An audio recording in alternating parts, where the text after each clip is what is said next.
Vous êtes intervenant en images de transformation depuis des années. Qu'est-ce que c'est pour vous les IT, les images de transformation?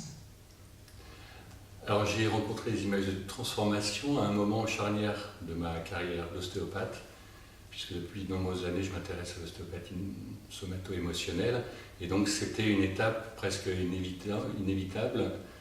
Et j'ai eu la chance de rencontrer les IT qui m'ont amené dans un processus personnel qui pour moi est indispensable si on veut être capable d'accompagner les gens dans ce processus de guérison. Donc j'ai pu le vivre moi-même, c'était une expérience qui était extraordinaire, de transformation, à une époque où je vivais moi-même des passages émotionnels difficiles, notamment sur le plan familial, et donc aussi une étape professionnelle importante.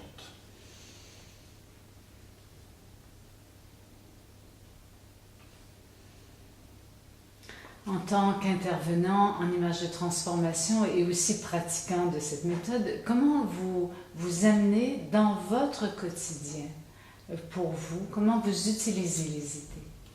Alors j'aimerais reprendre une phrase de Jung, puisque finalement une grande partie de l'enseignement des IT est, grâce à Nicolas justement, la possibilité d'intégrer la formation jungienne, c'est de dire de toute façon je ne peux pas emmener les personnes que je suis plus loin que je ne suis capable d'aller moi-même.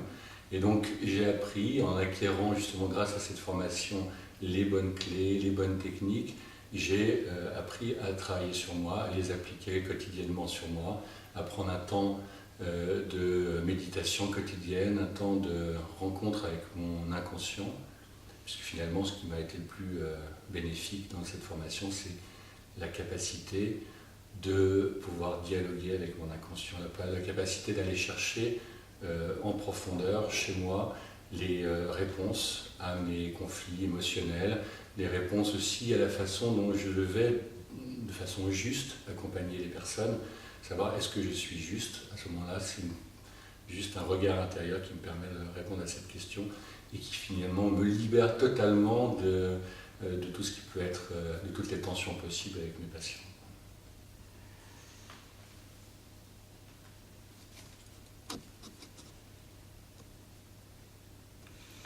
Alors évidemment, en tant qu'intervenant, vous avez des patients, des consultants.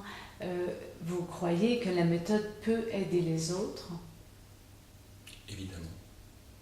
Évidemment, et c'est encore une fois finalement ce qui m'a guidé naturellement à rentrer cette méthode dans mon travail quotidien avec les autres, puisque transmettre les clés que j'ai acquises, c'était finalement inéluctable à la fois dans ma voie de transformation et dans ma carrière d'accompagnant, de thérapeute, puisque l'idée finalement c'est d'utiliser une méthode beaucoup plus globale et finalement la transmission des clés que j'ai pu recevoir était une évidence. Alors concrètement comment ça se passe? Simplement en tant qu'ostéopathe on est amené à rencontrer les tensions profondes que le corps exprime. Bien évidemment, les images de transformation viennent naturellement se poser derrière pour transformer finalement le processus de guérison qu'on peut éventuellement débuter, stimuler par le geste ostéopathique. Donc dans mon approche de thérapie globale, c'est un passage pour moi inévitable. Mais je dirais même plus, j'ai été amené à intervenir dans un salon européen d'ostéopathes comme conférencier, où j'ai présenté l'ostéopathie somato-émotionnelle qui a beaucoup d'ancrage dans les images de transformation. Et donc ça permet aussi à mes jeunes confrères d'acquérir une posture thérapeutique beaucoup plus juste, qui leur permet d'être beaucoup plus en énergie dans la pratique de leur métier, et puis surtout d'avoir une position empathique vis-à-vis de leurs patients qui est indispensable pour être un bon thérapeute.